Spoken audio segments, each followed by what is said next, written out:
Mais juste bonsoir. Soyez les bienvenus.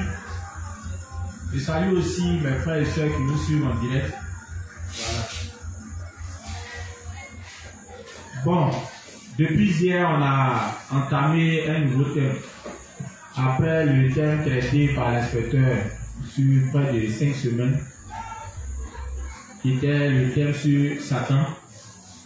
Depuis hier, on a abordé un nouveau thème qui est les principes de base pour une croissance spirituelle et une foi constante. Amen. Voilà, pour ceux qui n'étaient pas là hier. Je profite en même temps. Alors, je profite en même temps pour me présenter, pour ceux qui ne me connaissent pas. Je suis le Juste Clark Herman. Voilà. Bon, hier en parlant de ce thème, qui est la croissance spirituelle pour une foi constante, c'est ça, non? Pour une croissance spirituelle, une foi constante, on a abordé un sous-thème. Voilà. Parce que ce thème-là, il est vaste. Donc, il y a des sous-thèmes au travers de ce thème. Et le premier sous-thème qu'on a vu, c'était premièrement de savoir ce qu'est l'église de Dieu. N'est-ce pas? Voilà. On avait dit que le thème concernait les nouveaux-nés, mais aussi les anciens. Voilà. Les nouveaux-nés dans la mesure où c'est des informations qu'ils doivent savoir pour pouvoir grandir spirituellement et puis avoir une foi constante. Mais pour ceux qui sont anciens, ça va les aider non seulement à pouvoir diriger aussi ceux qui sont, voilà, sur lesquels ils sont établis, mais aussi les permettre de se rappeler ce sur quoi est fondée leur foi. Parce qu'on remarque que même ceux qui sont grands ont commencé à ignorer les principes de base qu'ils ont reçus, voilà, après être nés de nouveau. Amen. Donc hier, on a parlé de ce qu'est l'église de Dieu.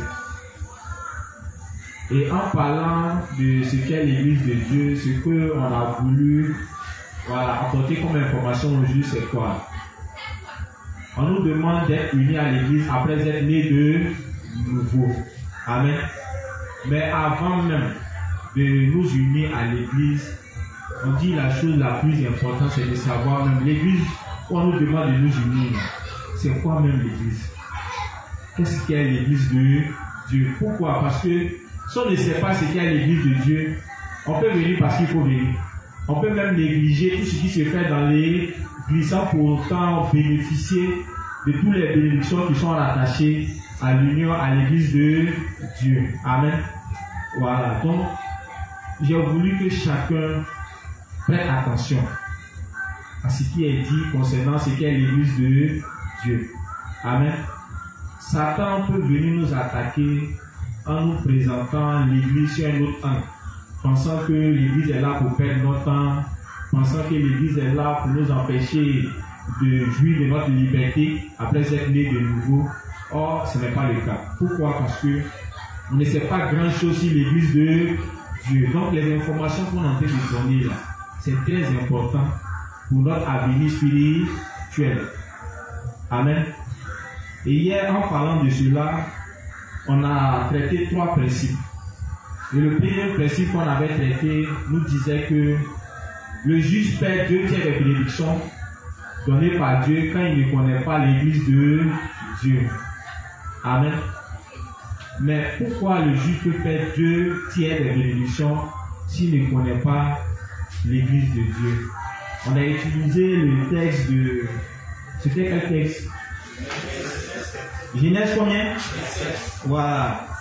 Et en utilisant le texte de Genèse 27, on a vu que c'est par l'église que Dieu fait quoi? C'est par l'église que Dieu fait quoi? C'est par l'église seule que l'église nous accorde ses bénédictions. Ça, le juge doit savoir ça. C'est uniquement que par l'église que Dieu nous accorde ses bénédictions. Ce qui revient à dire quoi? Sans l'église de Dieu, est-ce que les bénédictions que Dieu accorde là, est-ce qu'on peut bénéficier de ça? C'est pas possible. Amen.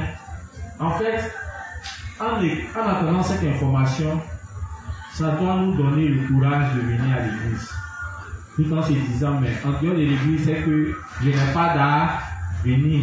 Je ne pourrai jamais jouir des bénédictions données par Dieu. Parce que quand on lit la Bible, on voit que Dieu fait beaucoup de promesses à ceux qui naissent de nouveau. Mais le souci, c'est quoi? Les promesses sont là. On a bien envie de bénéficier de toutes les bénédictions, de toutes ces promesses que Dieu nous promet. Mais comment les obtenir?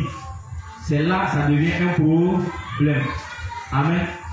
Les gens pensent que, bon, les promesses sont là, on peut les recevoir comme on le veut, mais ce n'est pas le cas.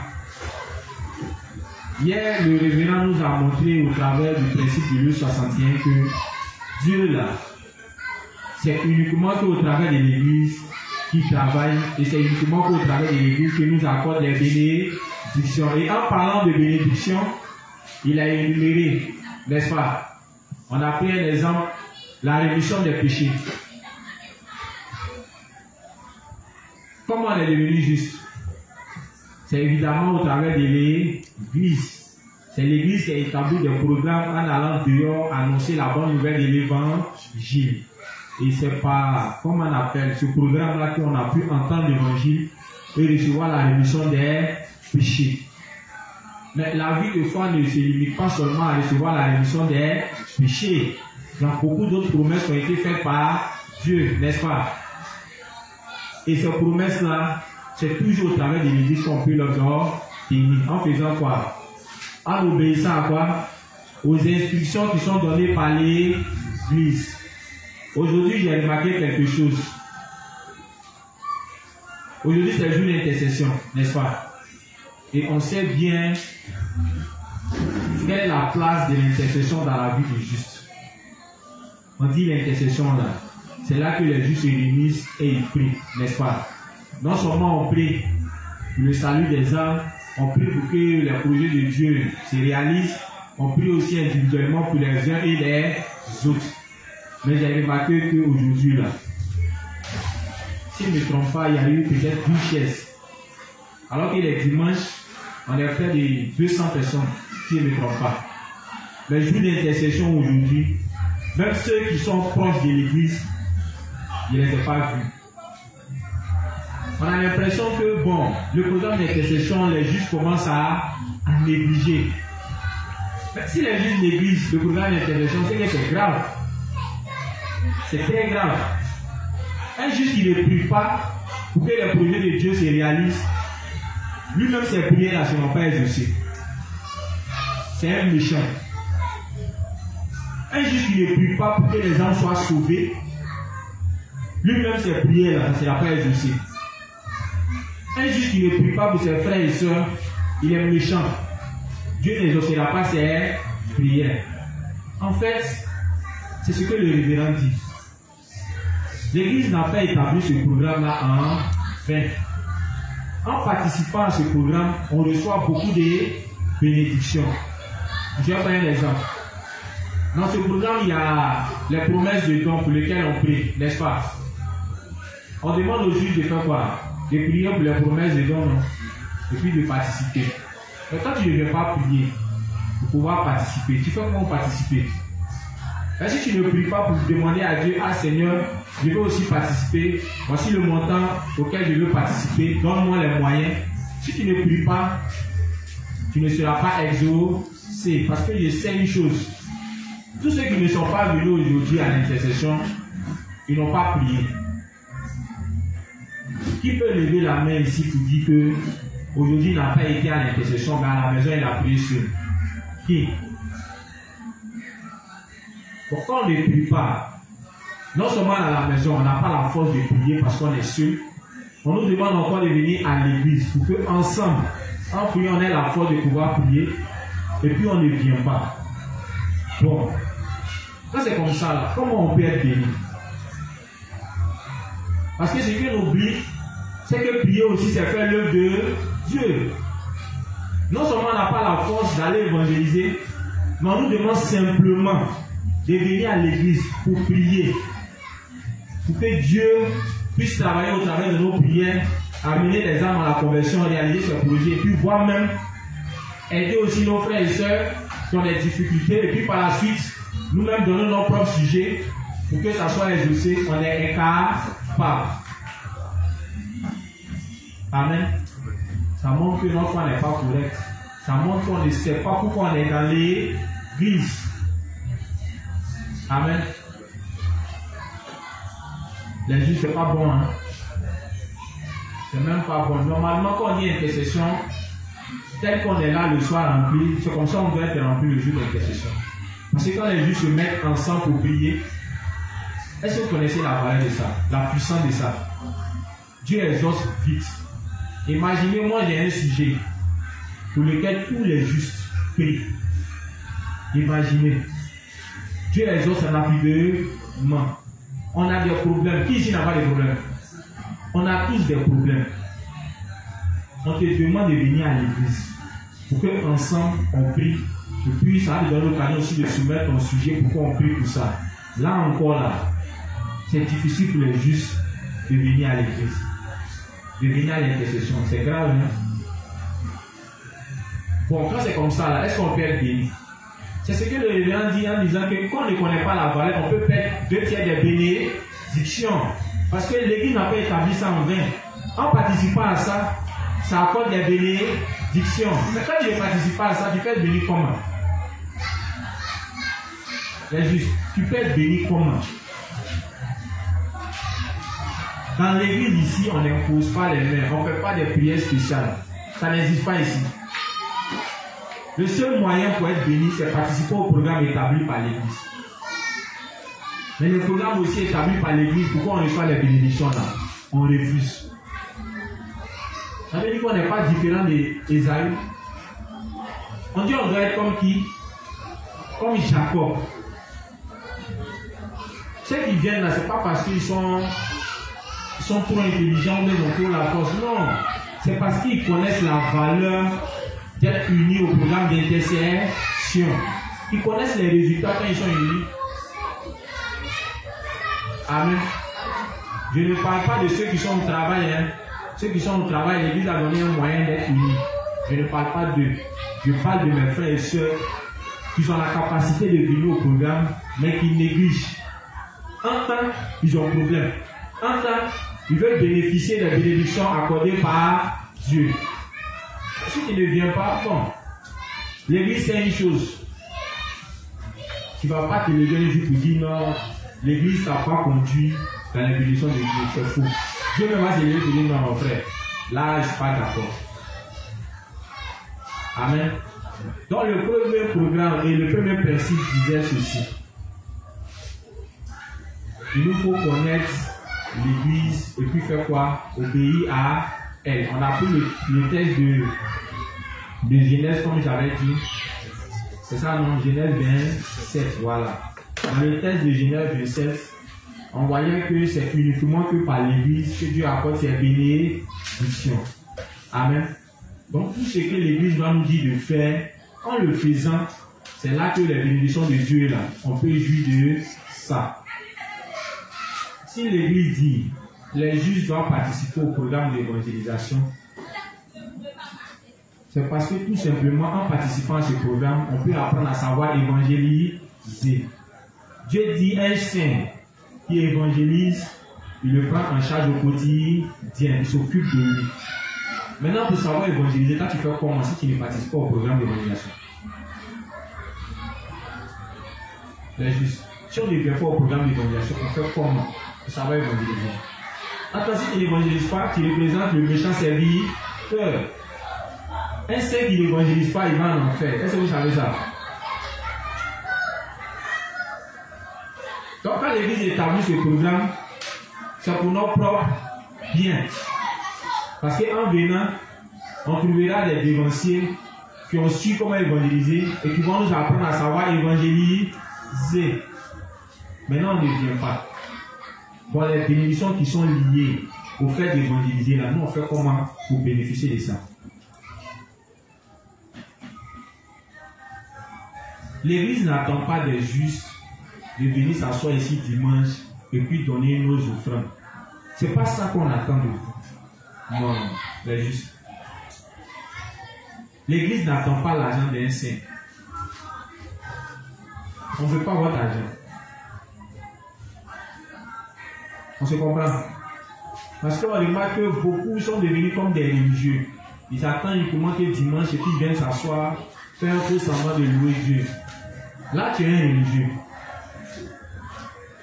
Jésus dit allez par toutes les nations et faites de qui? Des disciples.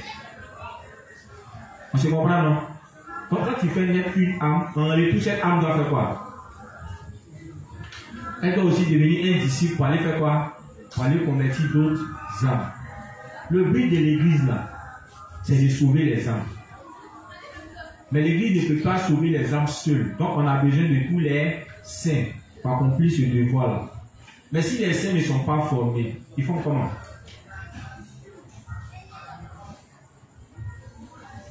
Les justes. On doit s'examiner. Donc je parlais du fait qu'on doit savoir ce qu'est l'église de Dieu. Le premier principe nous rappelle que c'est uniquement que par l'église qu'on reçoit des bénédictions. Donc si un saint pense qu'il n'a pas besoin d'être uni à l'église pour être béni, qu'il sache qu'il est en train de faire une grave erreur. Parce qu'on a prouvé ça bibliquement. Que c'est uniquement que par l'église que Dieu nous accorde ses bénédictions.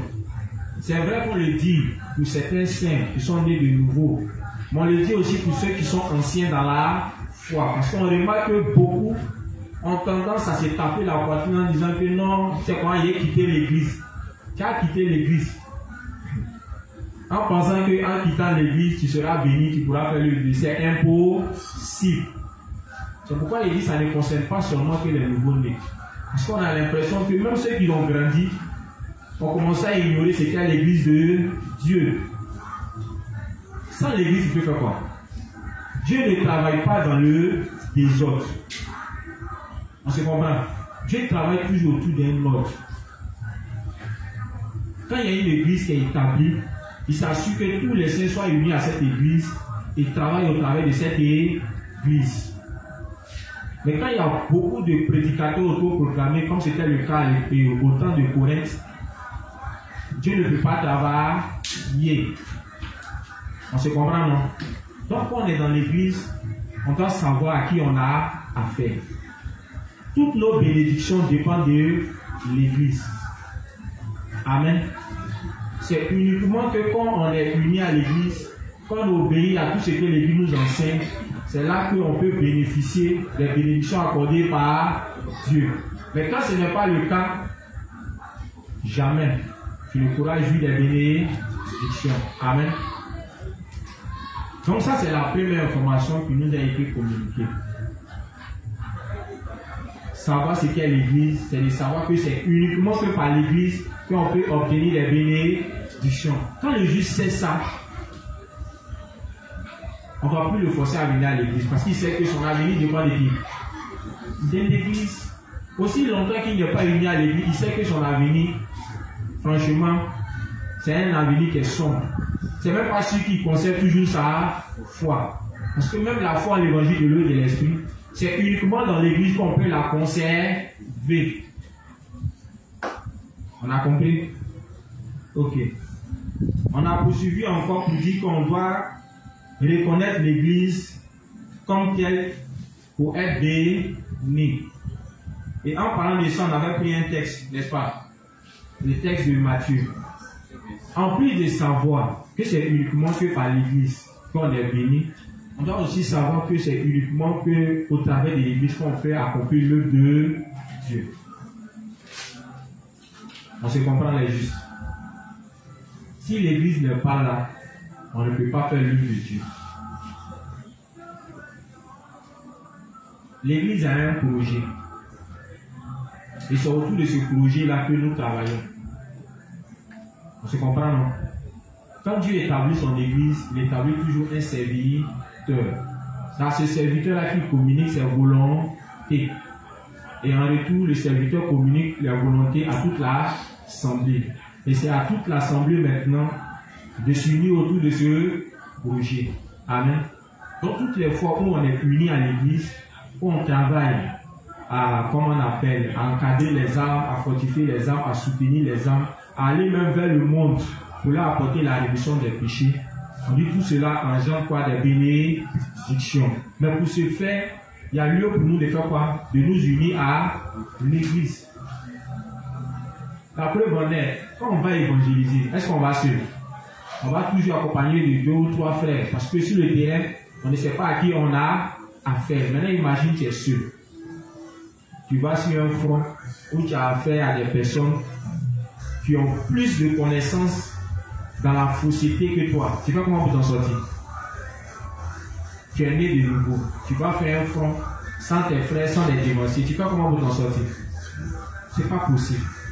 Donc même pour faire le, c'est encore l'église qui va nous enseigner comment faire l'œuvre de Dieu, de sorte à ce que nous puissions porter du fruit. Tout ça là, c'est au travers de l'église. Amen. On a utilisé le texte qui montrait que toutes les fois où on accordait un verre d'eau à un frère, où on soutenait une soeur, ou après on appelait un frère qu'on ne voit pas, on dit toutes ces choses. En fait, en le faisant au frère, on le faisait à qui? On le faisait à Dieu. Maintenant, toi, tu as trouvé le frère, la soeur, où pour pouvoir le parler si tu n'es pas uni à l'église de Dieu. Donc, on dit simplement que, en plus de reconnaître que c'est uniquement que par l'église qu'on peut être béni, on doit savoir aussi que c'est uniquement que dans l'église qu'on peut faire l'œuvre de Dieu. Sans être uni à l'église de Dieu, l'œuvre qu'on fera sera en vain. Ça peut commencer par un semblant de prospérer, mais à la fin, ça sera un échec total. Pourquoi? Parce que ce n'est pas fait dans l'ordre établi par l'église et par Dieu lui-même. On se comprend, non? C'est comme si tu le faisais autour de l'ordre que Dieu a établi. Or, Dieu dit quoi? Si lui il bâtit, celui qui bâtit comment? Il bâtit en vain.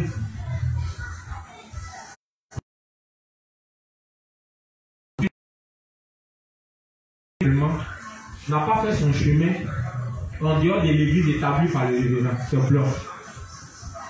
Tout ce que nous faisons ici, c'est sous la direction de qui? Les instructions données par qui? Par le révérend. Les principes que nous étudions, c'est les principes de qui? C'est les instructions qui sont données par le révérend.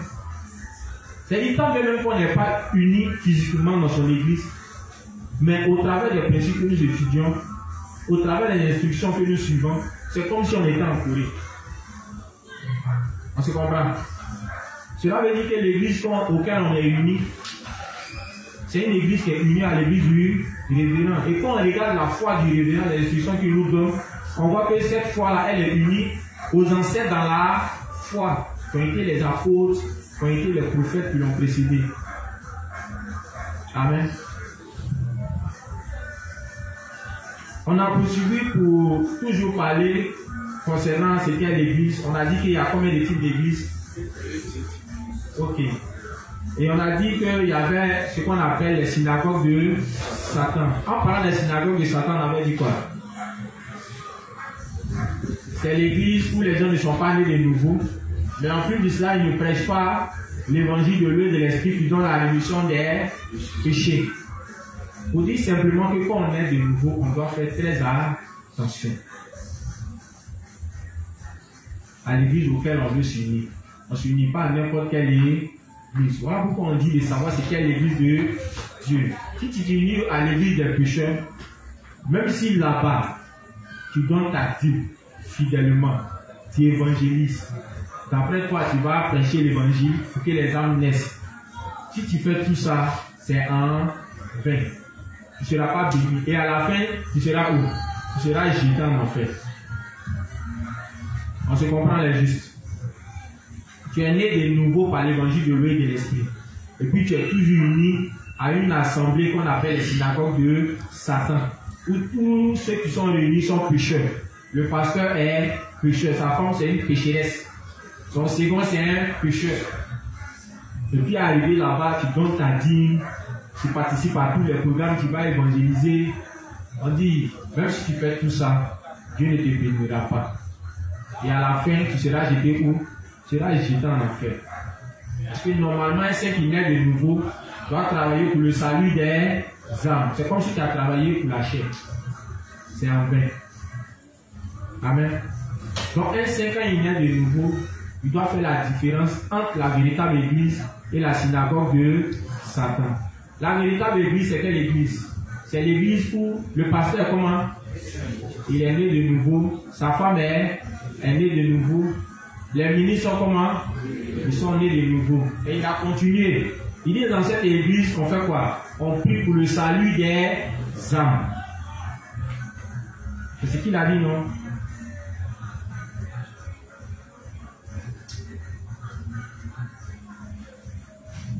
Il dit on prie pour le salut des âmes, on est unis entre frères et sœurs et autres. Amen. Ok, donc hier c'était les trois principes qu'on a vus. Mais je reviens encore. Le cours là, c'est le principe de base pour une croissance spirituelle. Et une fois qu'on pense. Dans ce cours là, il y a plusieurs points que les juifs doivent savoir. Et le premier point, c'est ce qu'est l'église de Dieu. Je ne voudrais pas qu'on reste trop dans les commentaires et puis ignorer le point central qui est savoir ce qu'est l'église. Parce qu'un seul qui ne sait pas ce qu'est l'église avant de se unir à elle, c'est dangereux. Le révérend dit on fait 2 tiers des bénédictions. Amen.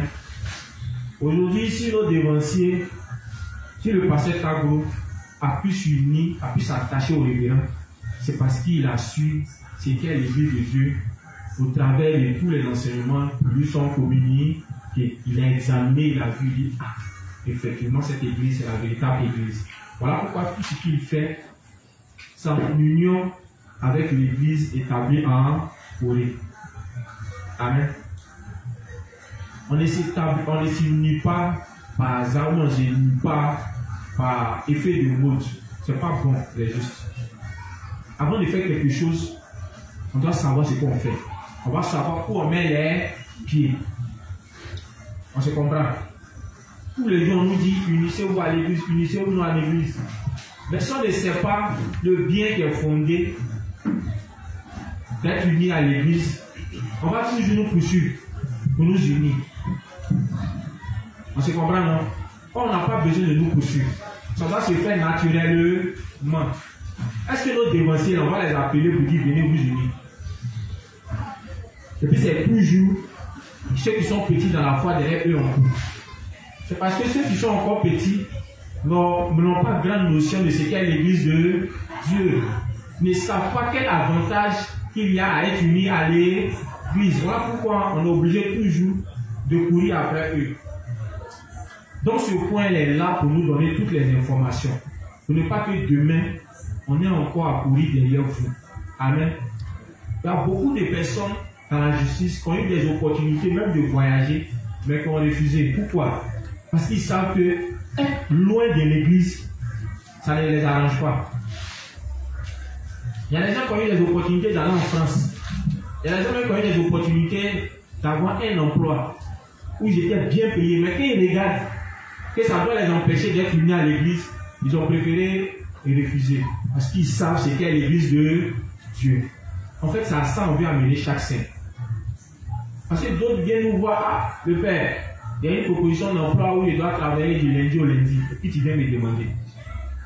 Donc, quand tu regardes que tu dois travailler du lundi au lundi, là, ça t'arrange. Est-ce que c'est béni? Est-ce que en travaillant du lundi au lundi, est-ce que ça peut pousser Dieu à te bénir? Ça ne peut pas t'aider. Quand tu connais ce qu'est l'église de Dieu, tu n'as pas besoin de venir voir ton dévancier pour lui demander une telle proposition, tu dois l'accepter ou bien tu dois refuser. Donc les justes, soyons concentrés. Prenons toutes les informations possibles qu'il y a sur ce qu'est l'église pour pouvoir bâtir une foi correcte. Amen. Ok. Donc on va poursuivre.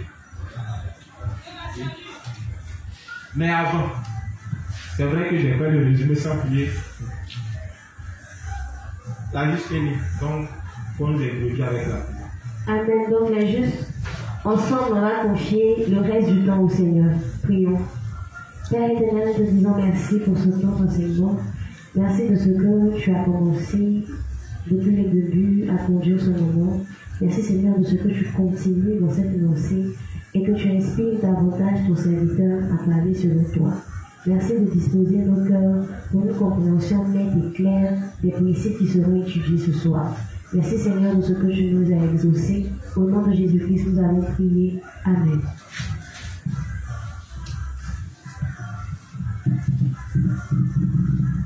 Ok, donc là juste on va continuer.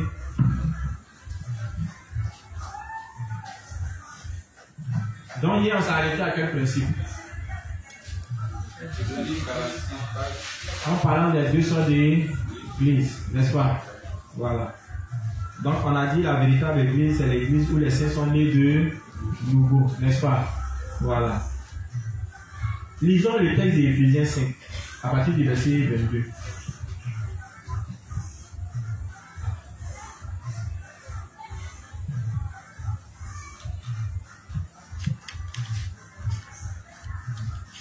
Éphésiens 5, le verset 22. Oui.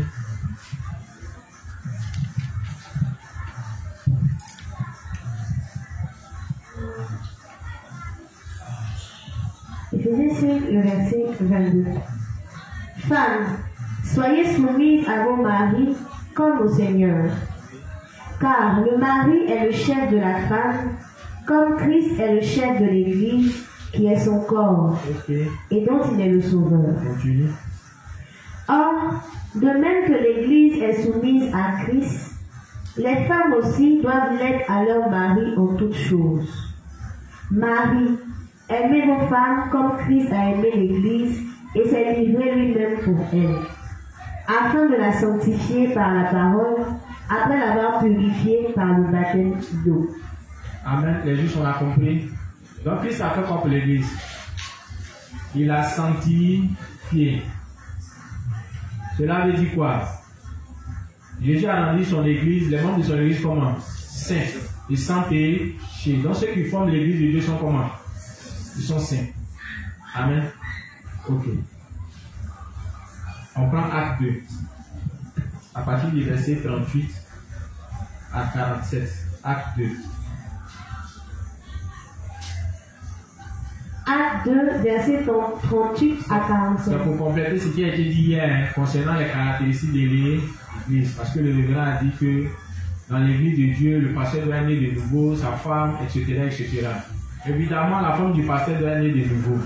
Parce que toutes les fois où il y a eu des serviteurs qui ont pris des femmes qui ne sont pas nées de nouveau, on sait ce que ça a provoqué. Ou bien, quand Salomon a pris des femmes païennes, on sait comment ça s'est terminé. Quand il y a eu qui encore? Il y a eu la Cabe aussi qui a pris une femme pécheresse, on sait comment ça s'est terminé. Donc, un serviteur doit avoir une femme qui est comment? Qui est née de nouveau. Amen. L'assemblée aussi doit être née de nouveau. Les ministres doivent être comment? Doivent être nés de nouveau. Ça n'a rien à voir avec les autres églises où quand tu arrives, quand on sait que peut-être tu es ministre dans le gouvernement, automatiquement tu prends comme ancien en même temps. Ça n'a rien à voir. Voilà. Ici, on s'assure d'avoir la foi correcte. On ne donne pas des postes comme ça, n'importe comment acquis dans l'église. On avait parlé des actes, oui. Acte 2, verset 38 à 45. 47. Oui. Pierre leur dit, repentez-vous et que chacun de vous soit baptisé au nom de Jésus-Christ Oui. pour le pardon de vos péchés. Donc, si elle a dit de se repentir, de se faire baptiser pour le pardon de leurs péchés, oui. Et vous recevrez le don du Saint-Esprit. Oui. Car la promesse est pour vous, pour vos enfants, et pour tous ceux qui sont au loin, en aussi grand nombre que le Seigneur notre Dieu les appellera. Et, par plusieurs autres paroles, il les conjurait et les exhortait, disant, sauvez-vous de cette génération perverse. Oui. Ceux qui acceptèrent sa parole furent baptisés, et en ce jour-là, le nombre des disciples s'augmenta d'environ 3000 âmes. Donc 3000 âmes ont accepté de faire quoi? De se repentir, de se faire baptiser. Pourquoi? La rémission de leurs péchés. N'est-ce pas? 3000 personnes.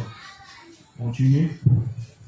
Ils persévéraient dans l'enseignement des apôtres, dans la communion fraternelle, dans la fraction du pain et dans les prières. Ces personnes qui avaient cru que tout au nombre de 3000, ils faisaient quoi?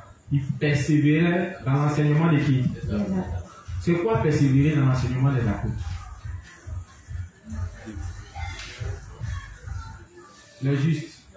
Il faut élever le garçon. Persévérer dans l'enseignement des apôtres. Ils sont nés de nouveau, au nombre de 3000. On dit persévérer dans l'enseignement des apôtres. Oui. Bonsoir les saints, bonsoir papa. Bonsoir le juste.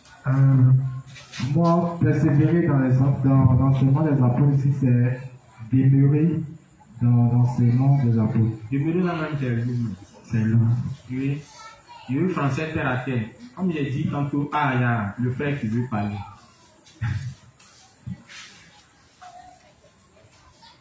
Bonsoir. Bonsoir le juste. Oui. Persévérer dans l'enseignement des apôtres, ça veut dire qu'ils étaient unis à l'église. Oui, ils étaient unis à l'église, oui. Quelqu'un d'autre? Merci le frère.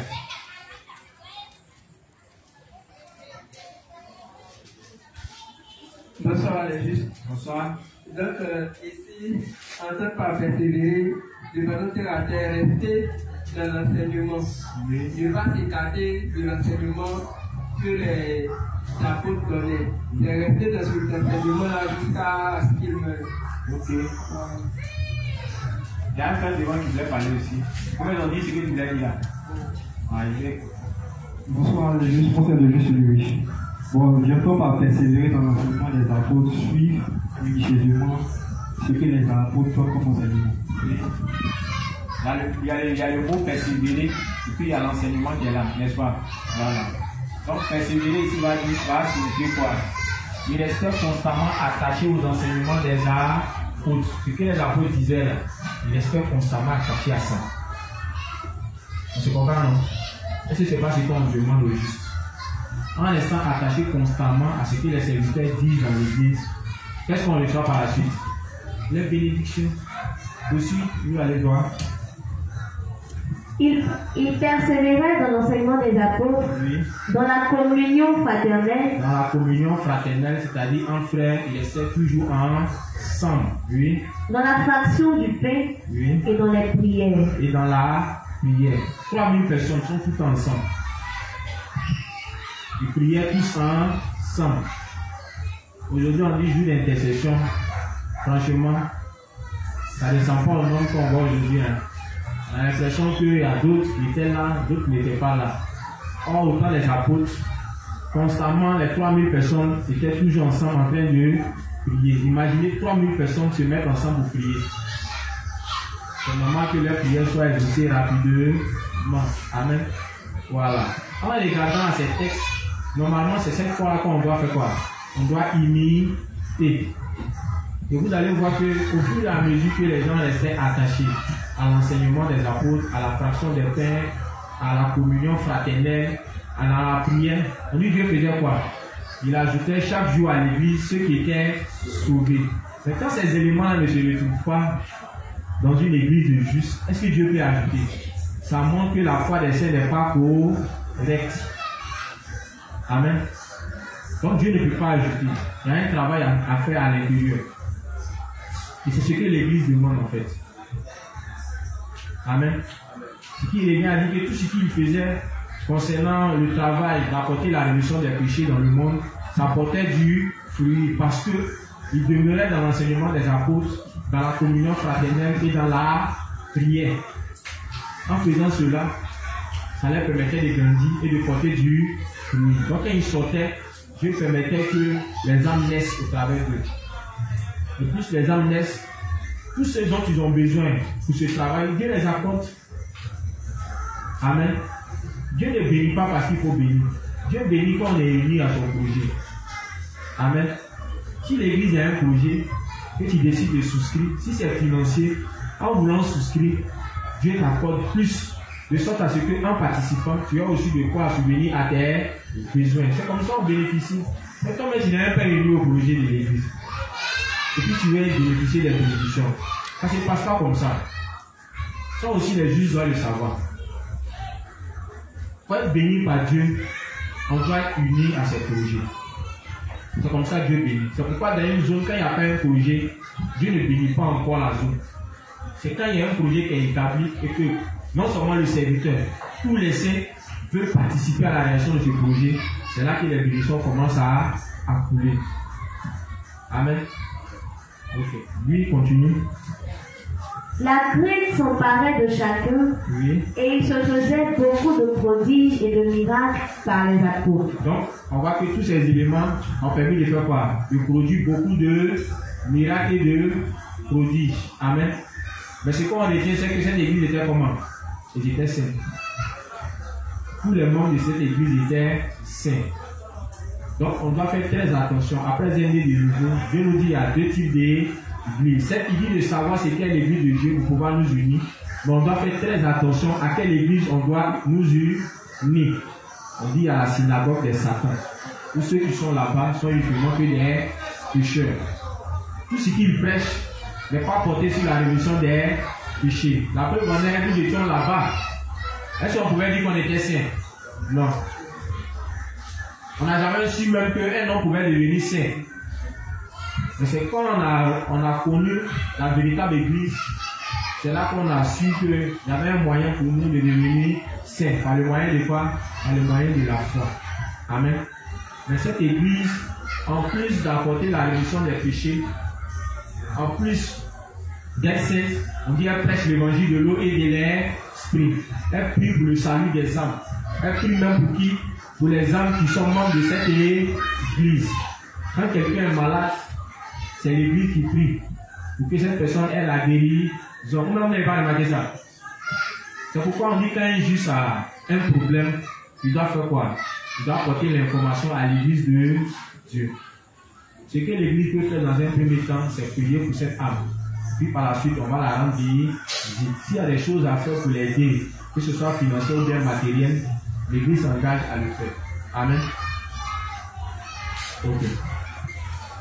Tous ceux qui croyaient étaient dans le même lieu et ils avaient tout en commun. Oui. Ils vendaient leurs propriétés et leurs biens et ils en partageaient le produit entre tous selon les besoins de chacun. Ok, c'est bon. Ce qu'on a voulu savoir, c'est que le révérend dit l'église de Dieu, c'est l'assemblée de ceux qui sont saints, qui sont justes, qui sont nés de nouveau. Amen. Ok. Donc on va poursuivre. Cette fois-ci dans le livre 46, page 128, paragraphe 1. Les caractéristiques de l'église de Dieu. Les Juifs, je rappelle encore le point. On veut savoir ce qu'est l'église de Dieu avant de nous unir véritablement à elle. Peut-être qu'on est déjà unis, mais on ne sait pas ce qu'est l'église de Dieu. Voilà pourquoi on la néglige sous certains aspects. Amen. Donc ces informations-là viennent pour renforcer encore notre attachement à cette église et puis notre obéissance. Amen. Parce que beaucoup sont dans l'église, mais on néglige tout ce qui est fait dans l'église. Amen. C'est pas bon. On dit ne pas savoir ce qu'est l'église, c'est peut-être Dieu qui est des bénédictions. Donc il nous faut savoir ce qu'est l'église pour pouvoir bénéficier de toutes les bénédictions données par Dieu. Amen. Ou bien on n'a pas envie d'être béni. Les temps deviennent de plus en plus durs. Donc actuellement, il essaie que chacun négocie dans sa position pour être pris en charge par Dieu. Amen. Ah. Oui. Livre 46, page 128, paragraphe 1. Les caractéristiques de l'église de Dieu. Lecture. Nous les justes, nous devons demeurer dans l'église qui a des pasteurs et des ministres assistants qui prêchent la rémission des péchés clairement. Amen. On doit demeurer où, les justes? Dans quelle église? Pour reprendre. Nous les justes devons demeurer dans l'église qui a des pasteurs et ministres assistants qui prêchent la rémission des péchés clairement. Maintenant, je pose la question. L'église où on est là, est-ce qu'il y a des pasteurs et des ministres qui prêchent clairement la rémission des péchés? Ça veut dire qu'on est au bon endroit. Ou bien? Ok. Continue. Une église où les ministres Les femmes des ministres et les croyants qui ont reçu la rémission des péchés sont assemblés. Deuxième information encore, une église où les ministres, les femmes des ministres, et puis Les croyants qui ont reçu la rémission des péchés sont tous assemblés. Quand on regarde là où on est-ce qu'on n'est pas au bon endroit? On est au bon endroit. Amen. Ça veut dire qu'on n'a pas besoin de quitter cette église pour une autre. Quel que soit ce qui va arriver, on reste toujours attaché parce qu'on sait que cette église est la véritable église. On est en train de voir les caractéristiques. Amen. On nous parle des caractéristiques de la véritable église. De l'autre côté, on nous a dit que c'est une église où tout le monde est né de nouveau. La femme du pasteur, n'est-ce pas? L'assemblée est née de nouveau. Mais cette fois-ci, il revient dire la même chose, mais il apporte encore plus d'éléments pour nous montrer les caractéristiques de la véritable église de Dieu. Amen. Mais là, il parle plus du fait que cette église doit faire quoi? Elle doit prêcher clairement la rémission des péchés. Amen. Beaucoup disent que notre assemblée ne prêche pas l'évangile de l'eau et de l'esprit. Souvent, quand il entend ça, c'est étonné. Que non, nous, on est plus dans les principes. Que non, on est les principiens. Aïe. On prêche l'évangile tous les jours. Chaque jour que Dieu fait, on prêche l'évangile. Il y a eu un temps où l'inspecteur est venu prêcher l'évangile. Il a pris des semaines à revenir sur l'évangile de l'eau et de l'esprit. Dans les différentes zones, il y a des programmes qui sont établis où on revient encore sur les bases de l'évangile. Mais on ne va pas parler seulement de la rémission des péchés. L'évangile n'a pas traité seulement la rémission des péchés dans ces livres. Il y a beaucoup d'autres thèmes qui sont traités. Bon, voici un fait qui est là. On nous dit on doit savoir ce qu'est l'église pour nous unir à elle. Si on ne prêche que la rémission des péchés, on ne nous explique pas ce qu'est l'église avant de nous attacher à elle, on fait comment pour être béni. Parce qu'il nous dit, ne pas connaître ce qu'est l'église, c'est faire comme une bénédiction de tiers. Bon, si on ne nous enseigne pas ce qu'est l'église avant qu'on ne s'unisse à elle, on fait comment pour être béni. Si on ne passe tout notre temps qu'à prêcher la rémission des péchés. La rémission des péchés, on le prêche tous les jours. La preuve en est, chaque jour quand les saints sont au boulot, ils essaient plus ou moins d'avoir un moyen de prêcher l'évangile. Est-ce qu'on ne fait pas ça? On le fait. Que ce soit à l'école, que ce soit même pour ceux qui ne travaillent pas, à un moment on se met ensemble. Je crois même que les juifs du Maroc, chaque jour que Dieu fait, ils sortent à aller évangéliser. Je suis à mon frère Mélès, chaque jour, il me dit, ah, reste où, tu vas sortir, aller évangéliser. Moi, je suis étonné. Chaque jour, on prêche. Mais il y a, l'église a établi des programmes. Amen. L'église sait à quel moment revenir sur l'évangile. Quand les hommes viennent de naître, on sait comment établir des programmes pour établir les bases de la foi et puis continuer de bâtir le reste là-dessus. Amen. Et sans oublier que chacun a ses livres à la maison. Vous ne lisez pas vos livres. En lisant nos livres, on les met sans cesse sur l'évangile. Amen. Donc on prêche. L'église de Dieu prêche l'évangile de l'eau et de l'esprit. Donc, ne cédons pas à ces genres de discours. Tout peut-être que nous, on ne prêche pas la rémission des péchés, c'est des bêtises. Amen. Je vois certains frères qui travaillent avec nous aujourd'hui qui disent que non, ils préfèrent se retirer parce que nous, on ne prêche pas la rémission des péchés parce qu'ils remarquent qu'il n'a pas grandi. Les juifs n'ont pas envie de grandir. L'Église a donné toutes sortes d'enseignements pour nous aider à grandir. Mais le problème, vous savez, c'est quoi? On ne s'assoit pas pour étudier. Ou bien, on ne s'assoit pas. Pourquoi certains grandissent et d'autres ne grandissent pas? Les enseignements, on donne ça où? C'est dans l'église. On ne va pas individuellement dans la porte de chacun pour donner enseignement. Tout le monde prend ça dans l'église. Comment c'est fait dire que d'autres grandissent et d'autres ne grandissent pas? Ça dépend de comment on considère les enseignements. D'autres considèrent ça comme étant précieux pour leur croissance spirituelle. Voilà pourquoi quand ils reçoivent, c'est comme un trésor dans leurs mains. Donc ils ont ça comme ça, ils conservent. Et puis ils ruminent ça sans cesse. En ruminant sans cesse, ça te permet non seulement de comprendre, mais aussi d'appliquer. Et en le faisant, tu grandis. Amen. Et si on te donne, comme un élève qui finit de quitter à l'école, il prend son sac et puis il jette là-bas, et puis lui-même ça va se balader. Comment tu as fait pour ça, pour être un bon élève? Donc c'est ce qui fait que jusqu'à présent, on traîne encore dans l'immaturité. Mais l'église étant consciente de ça, on prie sans cesse, on essaie de revenir encore et encore parce que la répétition est comment? Elle est pédagogique. Amen. Ok, poursuis. Vous comprenez? C'est alors seulement que notre nouvelle joie sera maintenue jusqu'à la fin. Donc, on retient une chose. C'est lorsqu'on les réunit à une église qui prêche l'évangile de l'eau et de l'esprit, tous les serviteurs, les pasteurs et les femmes prêchent l'évangile de l'eau et de l'esprit. C'est là qu'on peut recevoir quoi? La véritable joie. Amen. C'est là qu'on peut recevoir les bénédictions de Dieu. Donc, si on est dans une église, il ne prêche pas la rémission des péchés, sincèrement, on ne va pas recevoir la joie qui vient de Dieu. Mais en plus de cela, on ne sera pas béni. Amen. Ok, poursuis. C'est alors seulement que notre nouvelle joie sera maintenue jusqu'à la fin. Oui. La joie sera ajoutée à cette joie. Et la grâce de Dieu se manifestera encore plus abondamment. Toutes les bénédictions de l'Église de Dieu se manifestent comme nos propres bénédictions. Oui.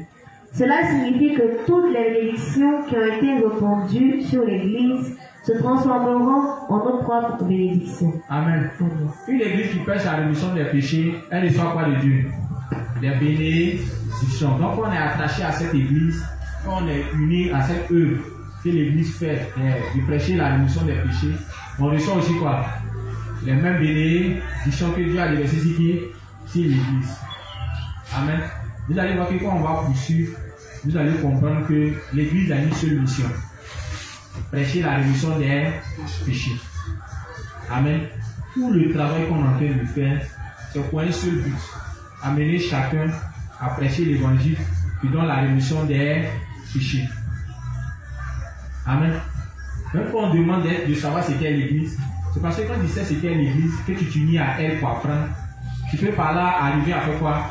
À prêcher l'évangile qui donne la rémission des péchés.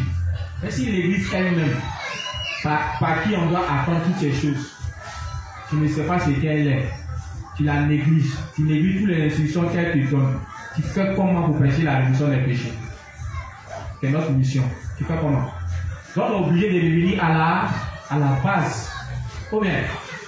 Parce qu'on sait que c'est uniquement que par l'église qu'on peut prêcher la rémission des péchés, parce que c'est elle qui enseigne ça. Amen. On peut bien évoluer, mais déjà même les bases même là, les justes ne savent pas. Donc on fait comment pour évoluer avec vous? On est obligé de demeurer encore dans ce que l'apôtre appelle le lait. Ça c'est le lait. Quand il y a des justes qui ont fait au moins 2 ans, 3 ans, 4 ans, pour certains même 10 ans, mais on est obligé de revenir encore sur les éléments de base parce que c'est difficile pour les justes de comprendre les choses. Donc plus porté vers les choses du monde. On a encore Chanel. Amen. Chacun ici, là, est-ce que vous savez que notre avenir, c'est de devenir des serviteurs? En temps normal, quand Dieu nous regarde, il compte sur chacun pour établir une église. Normalement, à travers chacun de nous, dans nos régions, dans nos quartiers, dans nos villes, il doit y avoir une église. Mais même pour faire naître une âme, même déjà, même là, c'est un problème. Toi-même, ta foi, même là, c'est un produit courant. Après faire de l'ange, aller établir une église. Établir une église, c'est pas une messe à faire. Hein. Donc, on voit qu'on est obligé de revenir encore dans les éléments de base. Ça fait mal, mais on est obligé de faire avec. Parce que c'est ce que c'est. Amen. Ok, donc on va pousser. Livre 60, page 93, paragraphe 4. Donc les justes, on vient de voir les caractéristiques de l'église. Amen. On dit l'église, quelle est la caractéristique de cette église? Elle est comment? Elle est, oui, et puis quoi d'autre?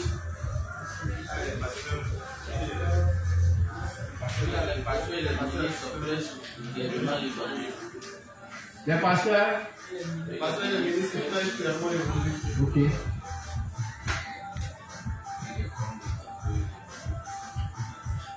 Lui, le juste, il a dit quoi? C'est la même chose. C'est la même chose. Ok, merci. Continue. Livre 60, page 93, paragraphe 4. Dieu nous donne les bénédictions à travers son Église. Ok. Lecture. Dieu a appelé Abraham prophète. Dieu a dit qu'Abraham était son serviteur. N'importe qui ne peut pas être appelé ainsi. Le fait qu'Abraham ait pu garder sa vie grâce à sa femme et soit devenu riche aussi par toute cette situation, nous enseigne que Dieu nous donne la bénédiction à travers son Église, et cela nous fait savoir aussi que son Église est effectivement une entité merveilleuse. Amen. Voici un autre fait encore. En plus de qui, de Jacob, qui a été béni par qui? Par l'Église. On n'a pas de qui encore? Abraham. On dit même le père de la foi. C'est grâce à l'Église qu'il a été béni. Et ce qui symbolisait l'Église à son époque, c'était qui? Sa femme. Pour mieux comprendre, on va lire en même temps le récit. Amen. Toujours pour appuyer ce qui a été dit au travers du premier principe. Que c'est uniquement que dans l'Église qu'on peut être comment? On peut être béni. Amen. Je vous dis que ça n'a pas commencé maintenant. Hein. Au moins, ce n'est pas une information que l'Église a comportée pour nous apporter. Non, c'est biblique. Amen. Donc celui qui va ignorer cette information, celui qui va négliger cette information, c'est son problème. L'Église l'a déjà averti. Amen. Ok. Genèse 20, à partir du verset 1. Genèse 20, à partir du verset 1. Oui. Abraham partit de là pour la contrée du Midi. Il s'établit entre Kadès et Shur et fit un séjour à Guérar. Abraham disait de Sarah sa femme, c'est ma sœur. Abimelech, roi de Guérar, fit enlever Sarah. Alors Dieu apparut en songe à Abimelech pendant la nuit et lui dit, voici, tu vas mourir à cause de la femme que tu as enlevée, car elle a un mari. Donc il y a eu la famine, Abraham s'est levé sa femme, ils sont allés se chercher dans une autre contrée, en fuyant quoi? La famine qui était sur leur territoire. Donc arrivé là-bas, ils savaient une chose. Si on savait que Sarah était sa femme, ils allaient le tuer et prendre sa femme. Donc il a eu une idée en tête. Il a dit à Sarah, si on s'en va là, si on te demande si je suis ton mari, il faut dire non, hein. Faut que je ne suis pas ton mari, faut que je suis ton frère. Mais si tu dis que je suis ton mari, ils vont me tuer, et puis ils vont te prendre pour femme. Amen. Ok, poursuis. Abimelech, qui ne s'était point approché d'elle, répondit, Oui. Seigneur, ferais-tu périr même une nation juste? Donc, arrivé là-bas, effectivement, Sarah a dit qu'elle était la sœur de qui?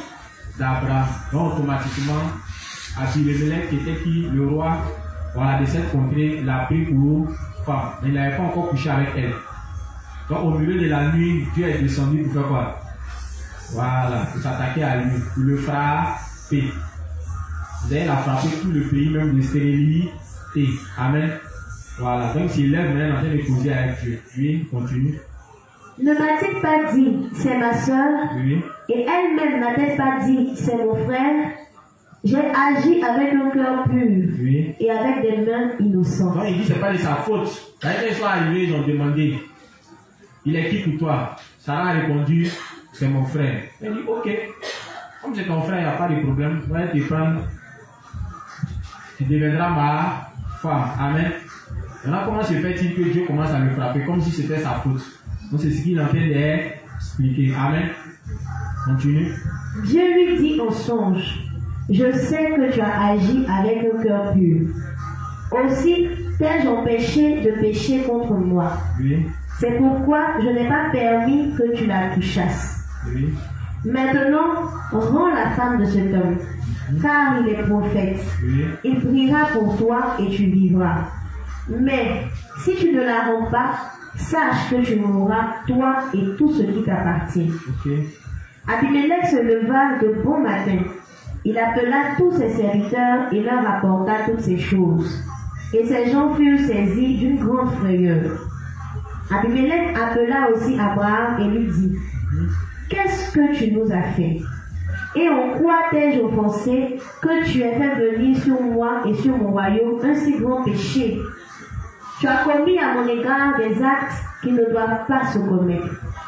Et Abimelech dit à Abraham, quelle intention avais-tu pour agir de la sorte? Abraham répondit, je me disais qu'il n'y avait sans doute aucune crainte de Dieu dans ce pays, et que l'on me tuerait à cause de ma femme. De plus, il est vrai qu'elle est ma sœur, fille de mon père. Seulement, elle n'est pas la fille de ma mère, et elle est devenue ma femme.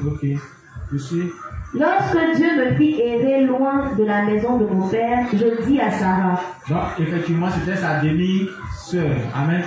Ok, poursuis. Voici la grâce que tu me feras. Dans tous les lieux où nous irons, dis de moi, c'est mon frère. Okay. Abimelech prit des brebis et des bœufs, des serviteurs et des servantes, et les donna à Abraham, et lui rendit Sarah sa femme.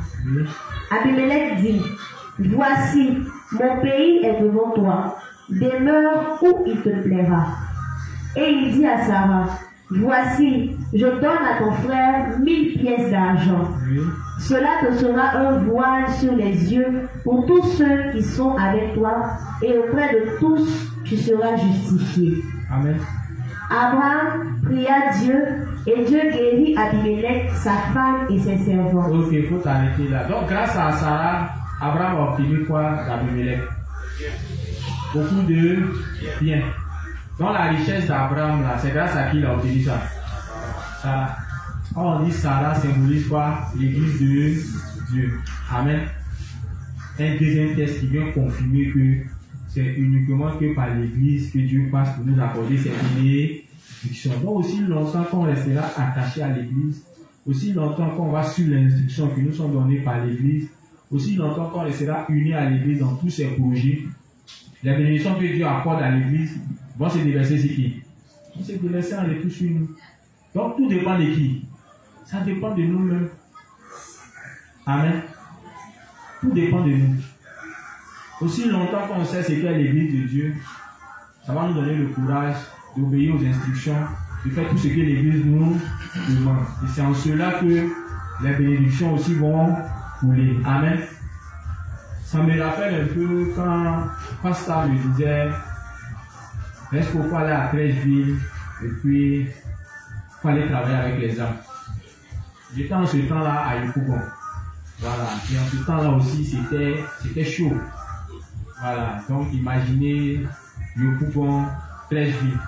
Et puis, on donne ça à quelqu'un qui est moisi. Bon, moi, il y avait une seule chose en tête. C'est que c'est pas ça qui a parlé, c'est que c'est Dieu qui a parlé. Donc, je n'ai pas regardé aux moyens et autres. Mais il me disait que c'était mon devoir en tant que juste. Vu que Dieu nous a établi pour prêcher la réduction des péchés. Et puis, en ce temps-là même, j'avais un peu mes activités que je faisais là-bas. Donc, je profitais de l'occasion pour aller là-bas et puis encadrer les âmes. Et au fur et à mesure j'allais, souvent dans les prédications de Kobo, il disait comme ça, à clac, à Trècheville, il y aura une assemblée. Bon, souvent quand il entend dire, bon, il me disait, ah, dis là, il parle comment? On a l'impression qu'il est en train de prophétiser. On se comprend, non? Lui, il dit. Voilà, parce que c'est Dieu qui lui met à cœur de le dire. Mais tout dépend de qui? De celui-même qui est établi sur la zone. Est-ce que quand Pasteur le dit, est-ce que moi-même je crois? Et bizarrement, Dieu m'a donné cette force-là de croire que ce qu'il disait allait réellement se réaliser. Et vous allez remarquer qu'en cours de chemin, c'était difficile. Très difficile. On a l'impression que quand on commence à obéir à Dieu, et vous allez faire la remarque, c'est là même que les difficultés commencent. Voilà, c'est là même que les difficultés commencent. Et si seulement on persévère tout le temps dans l'obéissance, c'est là qu'on va commencer à jouir des fruits. Petit à petit, en m'appuyant sur les dits de Pasteur, j'avais toujours en tête que si Pasteur a dit, c'est que ça va se réaliser. Et doucement, doucement, quand je venais le voir, il me donnait des instructions que je suivais toujours. Et c'est comme ça que l'œuvre a commencé à se bâtir petit à petit. Aujourd'hui, quand je suis là, ce qui fait ma force, vous savez, c'est quoi? Je me dis que pas ça, c'est pas long. Oui, parce que je me dis que tout ce qu'il dit, franchement, ça vient réellement de Dieu. C'est pourquoi quand il nous dit de faire quelque chose, moi je n'hésite pas. Parce qu'il me dit que c'est vrai. Dieu passe par ses serviteurs pour nous bénir. Un serviteur qui te dit de faire quelque chose, tu peux considérer ça comme peut-être quelque chose bon, de pas trop important. En tant que c'est derrière que se trouve ta bénédiction. C'est comme ça que Dieu fonctionne. Donc si tu regardes à la tête du serviteur, à sa forme, à sa situation sociale avant d'obéir, franchement, étant dans l'église, tu ne seras jamais béni. J'ai remarqué une seule chose, c'est les justes. Quand on est dans l'église, on prie ce qu'on veut obéir. Généralement, c'est plus les inspecteurs. Parce qu'on suppose que les inspecteurs, ils ont une voiture, ils s'habillent bien. Donc, quand les autres pasteurs en formation les donnent les instructions, oubliant qu'ils sont aussi des serviteurs, ils ont tendance à négliger tout ce qu'ils disent. Un serviteur, c'est un serviteur. Mais les serviteurs n'ont pas tous le même niveau. Mais Dieu travaille au travers de tous les serviteurs. J'ai aimé les frères de ma zone parce que c'est des gens qui m'ont fait beaucoup confiance. Je n'ai pas commencé dans la perfection. J'avais beaucoup de défauts, j'ai fait beaucoup d'erreurs. Mais vu les enseignements qu'on a reçus, ils ont compris que tout ce que je disais, tout ce que je faisais, ça ne venait pas de moi-même. C'est le révérend qui le disait, c'est l'église qui le disait, c'est Dieu qui le disait. Donc, en obéissant à cela, on a expérimenté les bénédictions. Et c'est là que j'ai compris comment la foi fonctionne. Amen. C'est juste, on peut être béni au-delà de notre imagination. Ce qu'on a vu là, c'est rien. Ça, c'est les tests. Dieu veut voir notre obéissance. Aussi longtemps qu'on obéira, les instructions qui nous sont données par l'église. Et j'ai remarqué une chose aussi. Ce que j'ai plus aimé en étant unis à l'église, c'est que l'église ne fait rien d'elle-même. Tout ce que nous faisons dans l'église ici est rattaché au révérend. C'est la remarque que j'ai faite. Je n'ai jamais vu pasteur en train de faire quelque chose en dehors de ce que le révérend donne comme instruction. C'est pourquoi je suis toujours content de faire l'œuvre auprès de ce serviteur-là. Et je vois aussi que tout ce qu'il nous dit de faire, en le faisant, il y a des bénédictions qui coulent. Cela veut dire que ce qu'on dit et ce qu'il nous dit de faire, c'est la vérité. Parce que s'il dit quelque chose, qu'on le fait et qu'on le il n'y a pas de fruits, ça montre que Dieu n'est pas dedans. Amen. Donc faisons très attention. C'est dans l'église qu'on reçoit tous nos bénédictions. Donc si on néglige tout ce qui est dit dans l'église, même si on fait 40 ans, on ne sera pas béni. Amen. Tu peux être en train de faire l'œuvre fidèlement, étant dans l'église. Mais si tu négliges toutes les instructions qui sont données, l'œuvre que tu feras, ça sera en vain. Dieu ne bénit pas des gens comme ça. C'est comme si tu travaillais pour te faire voir en fait. Amen. C'est pourquoi vous allez remarquer, il y a des gens dans l'église, c'est vrai qu'ils ne savent pas évangéliser, mais à cause de leur cœur qui obéit à tout ce que l'église dit, même quand ils sont petits dans la foi, on remarque qu'ils sont bénis. Ils sont bénis parce que Dieu voit dans leur cœur qu'ils obéissent à tout ce que l'église les enseigne. Mais il y a d'autres là, qui le voient, ils sont grands dans la foi. Ils aiment faire l'œuvre, mais ils n'obéissent pas à tout ce que l'église dit. Et remarquez ces personnes-là, ils ne sont pas bénis. C'est parce qu'ils n'ont pas compris ce principe-là. Ils pensent que c'est en faisant l'œuvre, par leurs propres moyens, qu'ils seront bénis. C'est pas comme ça que ça fonctionne. On se comprend. Dieu sait que si tu es béni, alors que tu ne fous pas les instructions de l'église, c'est sûr que du jour au lendemain, tu risques de te révéler contre l'église elle-même. Or, quand Dieu, c'est un Dieu d'ordre. Donc, il ne va jamais permettre ça. Tu vas beau faire, ça ne va pas porter du fruit. Voilà pourquoi on dit qu'en dehors de l'église, on ne peut pas faire l'œuvre de Dieu. Si toi, tu fais l'œuvre de Dieu, en dehors de l'église, que ça porte du fruit, mais en quoi est-ce que Dieu veille sur son ordre? Ça devient un des ordres. Donc, il va toujours s'assurer à ce que l'ordre soit établi dans son église. Amen. Ok. Donc, Il y a une deuxième information qui est venue se rajouter à la première information qu'on a reçue, selon laquelle c'est uniquement quand dans l'église de Dieu, et c'est uniquement dans l'église qu'on reçoit les bénédictions. Donc quand Dieu veut nous bénir, il passe par qui? Par l'église. Amen. Donc tout ce que l'église va nous dire, non seulement nous devons croire que c'est la parole de Dieu, et nous devons faire quoi? On doit obéir. C'est en cela qu'on va recevoir les bénédictions. Amen. Ok.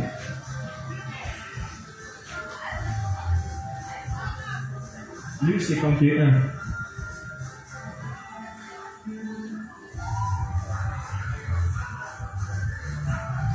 Luc 51, page 141, paragraphe 2. La mission de l'Église et la nécessité de s'unir à l'Église de Dieu que Dieu approuve. Lecture. Livre 51, page 141, paragraphe 2. Non, on commence par le livre 32. Le livre 32 d'abord. Voilà. Donc, mais juste prenez un autre principe, s'il vous plaît. Livre 32, Oui. page 69, paragraphe 2. Oui. L'Église de Dieu prend soin de nous. Ok. Frères et sœurs, même si une personne qui a reçu le salut va dans une église de pécheurs, donne de l'argent et est loyal jusqu'à la mort, c'est inutile. C'est inutile, oui. Si vous êtes vraiment devenu juste, vous devez vous unir à l'église de Dieu. Après être né de nouveau, l'on prend soin de vous dans l'église plus que vous ne servez l'évangile au départ. Amen. L'église fait quoi pour nous? On dit l'église prend soin de nous. Comment? C'est juste. Comment l'église prend soin de nous? On a été dans l'église, hein, ça fait pour d'autres 1 an, 2 ans. Comment l'église prend soin de nous? Juste pour savoir, si vous savez comment l'église prend soin de nous. Parce qu'on est dans l'église, ou bien? Oui, l'église prend soin de nous comment? Expliquez-nous. Tu veux parler, Bernard? Ah, il est juste. Normalement, tout le monde va parler. Allez. Oui. C'est le juste service. D'abord, la question posée, c'est comment l'Église prend soin de nous. Oui. Nous étions d'abord des pécheurs et nous avons reçu l'évangile de l'eau de l'esprit. Oui. Donc, ayant reçu l'évangile de l'eau de l'esprit, Dieu a permis à ce que nous soyons ajoutés à l'église de Dieu. Okay. Donc, étant à l'église de Dieu, l'église prend la peine de pouvoir vérifier dans le moindre détail si nous avons vraiment compris l'évangile de Dieu. Et si notre foi est vraiment assise dans l'évangile. Et après ça, maintenant vient, comment on appelle ça, le social et autres. Voilà.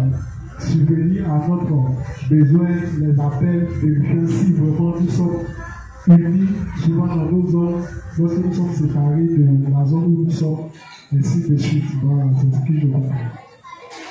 Ok. Oui, il y a le frère qui veut parler.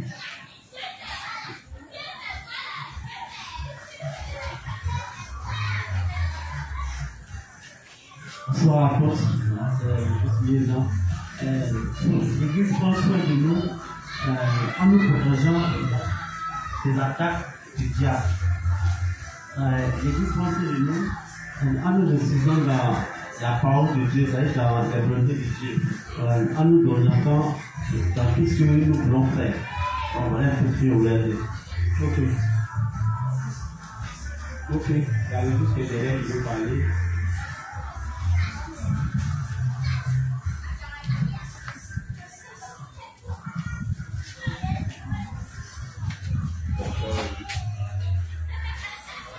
Alors, bonsoir juste. Bon, ça veut juste dire, ma part, l'Église prend soin de nous en faisant en sorte que nous demeurons dans la foi et que nous bénéficions des bénédictions que Dieu nous donnera après d'avoir accompli son vœu sur cette terre. C'est comme ça que je vois. L'église dans ce qui comment? Comment? Dès que l'église veut une foi, comment? En nous exhortant, en nous donnant des enseignements, en faisant en sorte que nous soyons unis à l'église, en suivant le projet, en connaissant les volontés de Dieu. Ok, merci. En prêchant aussi l'évangile. Ok, merci. C'est lui qui veut parler.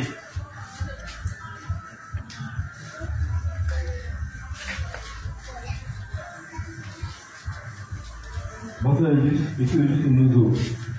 Bon, les gens qui font les autres, ils veulent faire une image avec la mère qui est l'enfant. Voilà, on voit que les mères prennent soin de l'enfant dans l'église, prennent soin de nous, en nous protégeant des pères et Satan, en nous nourrissant avec la parole, et puis de nos soucis, lorsque nous avons des problèmes, lorsque nous sommes dans la vie charnelle aussi, voilà, nous donnons des solutions afin que nous puissions grandir notre foi. C'est ce que je peux dire. Ok, merci. Il y a juste des élèves qui veulent parler. Oui.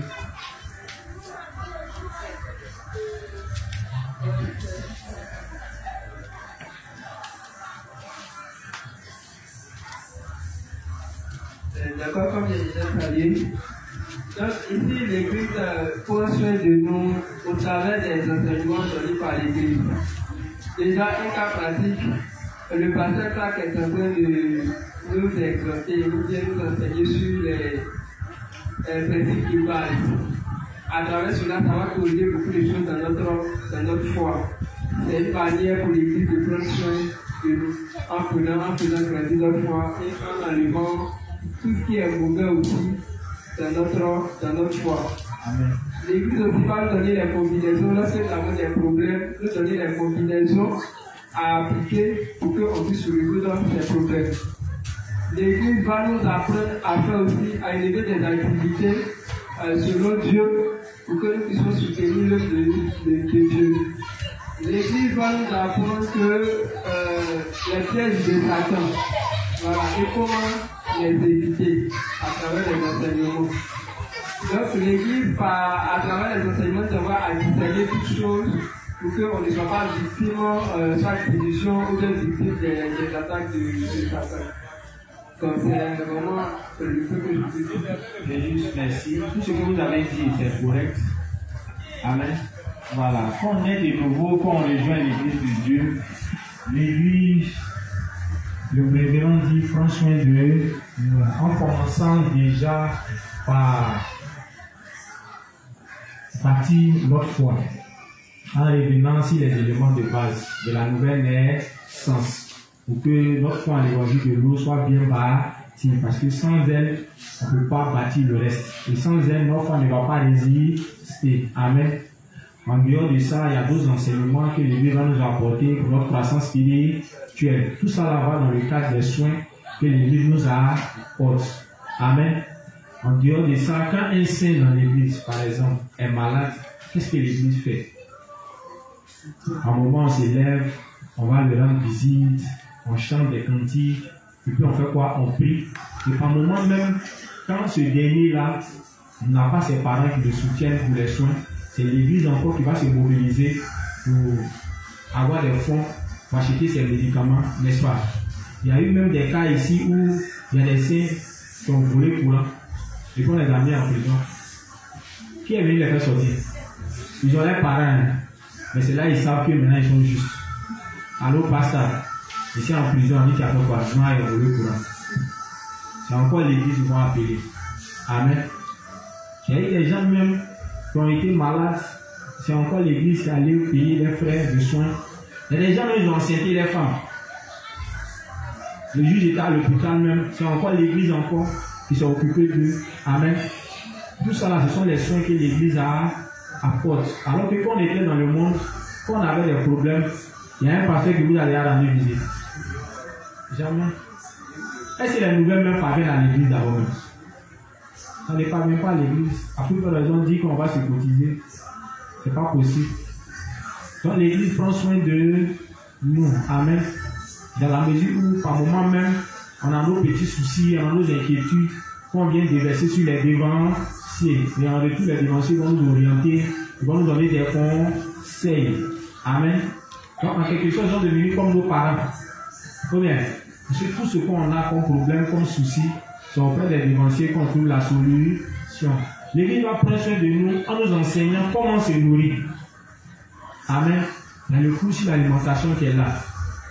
Mais tout ça là, c'est pour qu'on soit en bonne santé. C'est une manière pour l'Église de prendre soin de nous. Amen. Il y a aussi quoi encore? Ça m'a échappé. Tout à l'heure, j'avais ça en tête. Aidez-moi. Donc, toutes ces choses sont là pour nous montrer que l'Église prend soin de nous. Et même quand on ne voit pas certaines âmes, on a tendance à faire quoi? À prier pour que Dieu les aide à faire quoi? À revenir dans l'Église. Amen. Donc, c'est tout ça là que le révérend appelle les soins que l'Église nous apporte. Amen. Un dévancier, tout son argent va dans les âmes. Un dévancier ne peut pas avoir l'argent qui a un problème et puis ne va pas le soutenir. C'est qu'il n'a pas l'amour des âmes. Amen. Celui qui fait plus de sacrifices, c'est les serviteurs. Amen. Quand on demande à nos frères et sœurs d'appeler les frères qui sont malades, de les rendre visite, généralement on ne le fait pas. Mais c'est le jour où on dit à mariage, bien à baptême, c'est là où on rend visite. Et c'est pas ce qu'on fait. Donc un dévancier, c'est ça. En même temps, ça nous prépare parce que nous sommes des futurs dévanciers. En tant que dévancier, quelle attitude qu'on doit avoir vis-à-vis des âmes? On ne doit pas être méchant envers les âmes. On doit prendre soin d'eux en les exhortant, en les donnant des conseils, en les donnant la nourriture spirituelle pour leur croissance spirituelle. C'est tout ça là qui prend soin des âmes. Amen. Ok. Donc tout ça fait partie de l'église que nous fréquentons. Si tu es dans une église où les dévanciers ou les serviteurs ne prennent pas soin de toi, ça suppose que ce n'est pas une véritable église. Amen. Sinon, le rôle d'une église, c'est ça. Il y a Paul qui pouvait dire, dans je crois, 2 Corinthiens, qui peut m'aider. Ce n'est pas aux enfants de donner aux serviteurs. 2 Corinthiens, qui se souvient? 2 Corinthiens, ce n'est pas aux âmes de dépenser pour leurs parents, mais aux parents de dépenser pour les âmes. 2 Corinthiens, je sais que c'est dans 2 Corinthiens, mais je ne me souviens pas le verset. 2 Corinthiens 12, verset 14. Ok. Voici, pour la 3e fois, je suis prêt à aller chez vous et je ne vous serai point à charge. Car ce ne sont pas vos biens que je cherche, c'est vous-même. C'est vous-même, oui. Ce n'est pas en effet aux enfants à amasser pour leurs parents, mais aux parents pour leurs enfants. Donc, les parents amassent pour qui? Les serviteurs amassent pour qui? C'est pour vous. Combien? C'est pour vous. On voit des serviteurs faire beaucoup de sacrifices. Un serviteur peut aller travailler. Mais beaucoup de serviteurs, compte tenu de la situation, sont obligés de renoncer à certains emplois à cause de qui? À cause des âmes. Mais à vous, quand on vous demande de faire des sacrifices pour l'évangile, qui est prêt? Il n'y a pas quelqu'un. Ne serait-ce même pour s'unir à l'église, même c'est un problème. À plusieurs raisons, faire des sacrifices pour une âme. Amen. Donc, quand on est dans une telle église, on doit savoir où on est. On doit savoir que cette église, c'est une église dont on ne va pas se détacher. Amen. Parce que c'est toutes ces choses-là qu'on a appris auprès de l'église, qu'on a su. C'est pourquoi aujourd'hui, ayant grandi, on partage ça aussi avec les autres sur lesquels on est établi. Amen. Sinon, pour moi, il a appris à donner mon âme à une âme. Moi, je suis méchant de nature. Il y a eu des temps où je manquais de vêtements, je me rappelle, il y a un des inspecteurs qui m'a fait rentrer même dans le magasin de Bouquet. Il m'a dit, ah, il faut prendre des chemises. Il m'a demandé d'abord, comment il y a l'impression que tu n'aimes pas chemise. Il dit, aïe, inspecteur. Qui peut ne pas aimer chemise? C'est chaud. Il dit, bon, pour rentrer dans le magasin, choisir des chemises. Qu'est-ce qu'il est rentré? J'ai choisi au moins 5 chemises et il est sorti. Ça m'a fait plaisir. Mais ces choses-là, c'est parce que j'ai appris auprès de mes dévanciers. Aujourd'hui, je peux faire ça en retour à d'autres frères. Souvent, on est là et puis on sait que, ah, tel saint là, il n'a pas encore mangé depuis le matin. Ça vous arrive pas. Où les dévanciers achètent la nourriture et puis on va tous les saints en train de mettre la main dedans en train de manger. Il y a d'autres saints, même comme ils savent que, ah, quand tu es proche des dévanciers, il y a toujours la nourriture. Ça fait que dès qu'il finit de laver son visage net, il vient en même temps au bord. Vous pensez que les dévanciers sont faits. Il s'est dit qu'en le faisant, ça va t'aider à toujours être attaché à l'évangile. Parce qu'un saint, quand c'est trop chaud, il est immature, veut aller en Égypte, c'est-à-dire dans le monde, aller se chercher. En tant ce n'est pas évident qu'il revienne. Amen. Par moment, les dévanciers sont obligés de créer des cas où, pour ne pas que les justes aillent loin pour aller s'amuser en allant fêter, ils sont obligés de créer un cadre où ils sont assis avec les petits dans la foi et puis on fête. Mais quand d'autres élèves, ils n'ont comme un dévancier peut s'asseoir. Le dévancier, il fait ça pas parce que ça lui plaît. Mais il s'est dit quoi? Toi, tu es immature. Tu dois te laisser aller ailleurs, aller t'amuser. C'est pas sûr que tu vas arriver. Donc, ils sont obligés de créer un cadre où même les plus petits sont là. Et puis ensemble, on fête. Et puis ensemble, on continue de demeurer dans la foi. Après, tout ça, là, c'est une manière de prendre soin. Amen. Donc, on doit savoir que nos dévanciers nous aiment. L'Église nous aime. L'Église fait tout pour notre bien. Que ce soit pour notre bien spirituel, mais aussi pour notre bien physique. Donc, appartenir à une telle Église, c'est une véritable bénédiction. Amen. Nous ne négligeons pas l'Église de Dieu. On doit toujours être attaché à cette Église. Amen. Beaucoup sont dans l'Église, mais ils ne savent pas ce qu'est l'Église. Ils ne savent même pas comment l'Église fonctionne. Amen. Ils passent tout leur temps à regarder aux défauts, aux erreurs de l'Église. Mais une Église fait des erreurs. Amen. Dans l'Église, il y a des humains. C'est des humains qui font l'Église. Les serviteurs, c'est des humains, ils ont des faiblesses. Amen. Mais en dehors de leurs faiblesses, est-ce que nous faisons attention à l'amour qu'ils portent pour nous, au sacrifice qu'ils font pour nous? Est-ce qu'on regarde un peu à ça? Hein, les justes? Est-ce qu'on regarde un peu à ça? Quand vous aurez les yeux spirituels, quand vous allez commencer à grandir, c'est là que vous allez comprendre ça. Moi, c'est vrai, je n'ai pas réalisé ça quand j'étais encore petit. C'est quand j'ai grandi, quand j'ai commencé aussi à diriger les hommes, c'est là que j'ai vu que nos dévanciers, c'est des personnes qui sont merveilleuses. Sérieux. Certes, ils ont les défauts, mais c'est des gens vraiment bénis.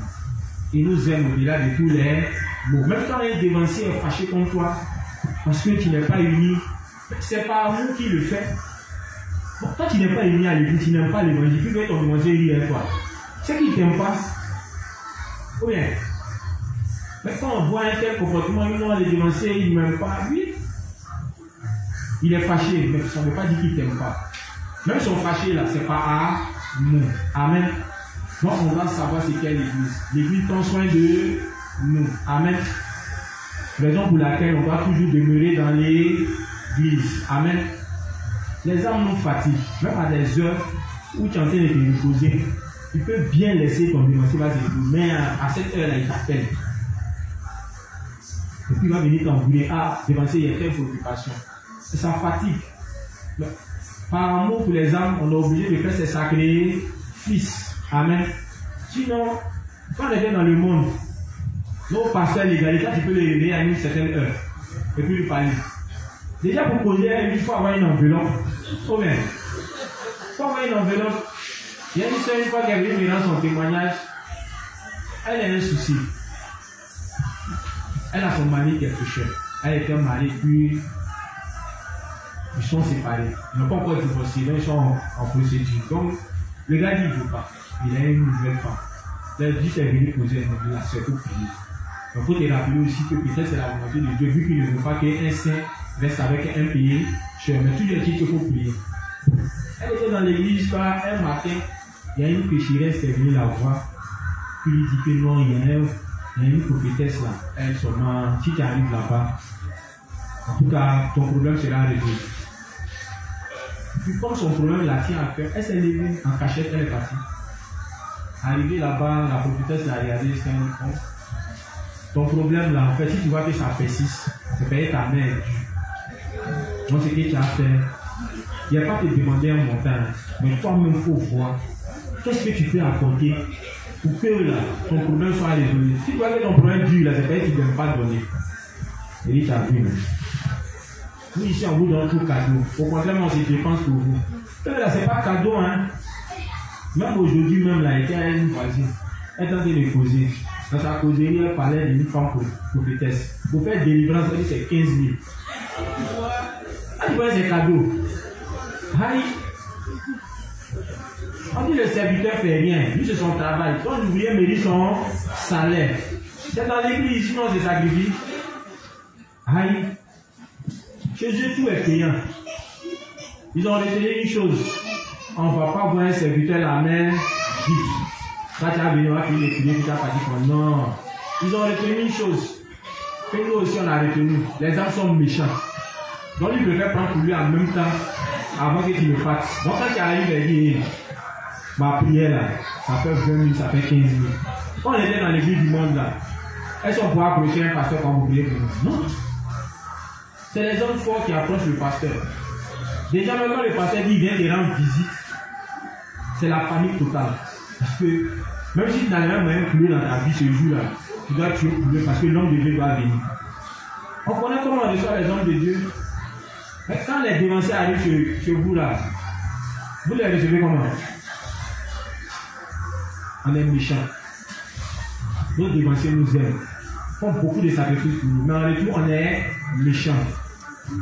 Il y a quel juste ici qui s'est levé une fois pour dire ah, tel dévancier, voici une enveloppe au moins de 10 000. Pour l'amour qu'il a pour moi, pour les sacrifices qu'ils font pour moi, pour le travail qu'ils font pour moi. Enfin, il essaie de me soutenir. Qui fait ça? Je céleste même la nourriture. Pour dire, ah, il a préparé au Dieu, il y a donner ça à tel inspecteur. Qui fait ça? On est méchant. Mais malgré ça là, les dévanciers ne font aucun cas de ça.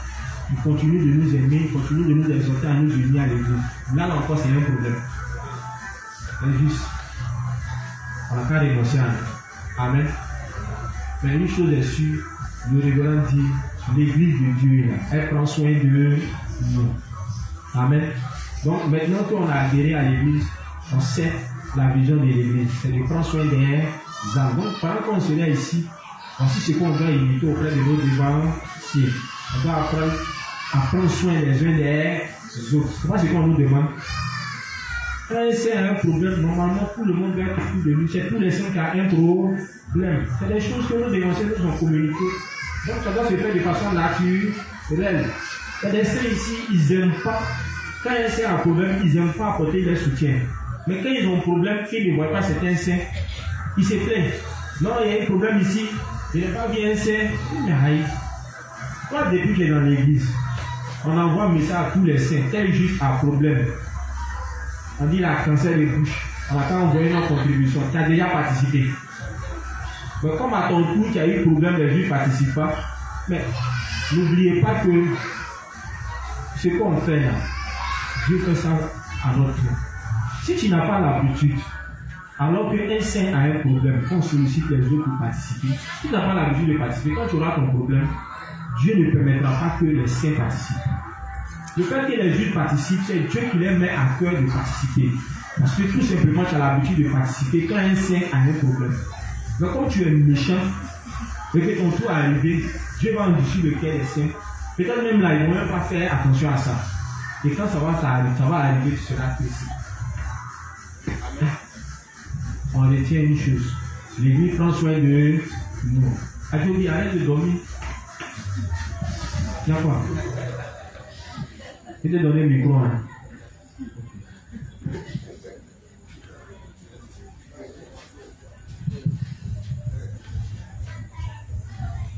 Les justes, on a compris la partie là. On a compris les justes. L'église prend soin de nous. Amen. Pendant qu'on serait dans l'église, faisons attention à ce que nos dévanciers font pour nous. On va remarquer que tout ce qu'ils font, c'est dans le but de prendre soin de nous. Amen. Voilà. Les dévanciers nous aiment. L'église nous aime. Voilà pourquoi on doit toujours rester attaché à elle. La preuve en est, aujourd'hui, moi, je suis en paix, je suis en sécurité. Parce qu'il me dit que s'il y a un problème, derrière moi, il y a bon. Sérieux. Ici, sereinement. Oui, les dévanciers sont là, mes pères sont là. Même si ma famille m'abandonne, je sais qu'il y a la justice. Mes frères et sœurs ne vont jamais m'abandonner. Donc, je suis toujours heureux de demeurer dans cette église. Et c'est ça la véritable église de Dieu. On doit être unis, on doit être soudés les uns les autres. On doit prendre soin les uns les autres. C'est ce que les apôtres faisaient. On nous dit que chacun vendait les biens et puis partageait avec eux tous. C'est ce que ça signifie. C'est-à-dire que parmi eux, il y a d'autres même qui n'avaient pas la nourriture pour manger. Mais quand d'autres vendent les biens, quand ils achètent la nourriture, ils partagent ça pour tout le monde. Je ne sais pas ce qui s'est passé. Même quand Jésus prend le pain qu'il multiplie, ça permet de nourrir comment? Près de combien de personnes? 5000 personnes. C'est le rôle de l'église. L'église prend soin de nous. Les gars ont faim, ils sont assis. Jésus a dit quoi à ses disciples? Donnez-leur à manger. Amen. Est-ce qu'il a dit retournez chez vous pour manger? C'est l'église qui sont occupés de. Amen. Quand on va détenir ça, il est 21h08. Je vais revenir encore. C'est l'idée. On cherche à savoir ce qu'est l'église pour pouvoir nous unir à elle. C'est vrai, on est déjà unis. Mais si on ne sait pas ce qu'est l'église, même quand on est unis, on ne sera pas réellement unis à cette église. Amen. On va s'unir selon nos propres conditions. C'est pas bon. Beaucoup sont unis à l'église, mais ils sont unis à l'église selon leurs propres conditions. Si tu n'unis pas à l'église selon tes propres conditions, l'église a ses conditions qu'on doit suivre. C'est en cela qu'on sera béni. Amen. Donc, pour pouvoir s'unir à l'église, on doit savoir ce qu'est l'église de Dieu. Donc, c'est dans savoir ce qu'est l'église de Dieu, là, on est en train de donner les informations. Amen. Donc, pour les informations qu'on est en train de donner, c'est dans le but de savoir ce qu'est l'église de Dieu pour pouvoir nous unir véritablement à elle. Peut-être que notre union à l'église se fasse de façon naturelle. Peut-être que tout ce qui va venir comme obstacle, dans le but de nous détacher de cette église, qui est une source de bénédiction, on puisse la repousser parce qu'on sait où on est. On sait pourquoi on est attaché à cette église. Amen. Donc, sur ce, je vais m'arrêter là. Demain, nous allons poursuivre toujours sur le même point qui est de savoir ce qu'est l'église de Dieu. Amen. Donc, j'ai donné la parole à la sœur. Elle va terminer avec la prière. Les justes, on va se disposer. Ensemble, disons merci à Dieu pour ce temps d'enseignement. Disons-lui merci de ce que nous puissions garder ces paroles précieuses dans nos cœurs, les comprendre et les ruminer constamment. Disons merci à Dieu de ce qu'il a pris soin de nous le reste du temps et qu'il a gardé nos cœurs unis à son Église. Ensemble, prions. Père éternel, te disons merci. Merci de ce que tu as permis que chacun d'entre nous réalise que l'Église est une entité merveilleuse que tu as mis sur place pour notre propre bien, pour notre propre bonheur. Merci Dieu des justes de ce que, au travers de ces enseignements, nous puissions identifier la bonne Église et nous unir véritablement de nos cœurs à celle-là. Merci Dieu des justes de ce que je nous de pouvoir ruminer les enseignements et les garder dans nos cœurs. Merci de ce que tu accompagnes chacun d'entre nous à la maison, sain et sauf, que tu nous donnes notre nourriture de ce soir et que tu gardes nos cœurs unis à ton Église le reste de la semaine. C'est au nom de ton Fils Jésus-Christ que nous avons tous prié. Amen.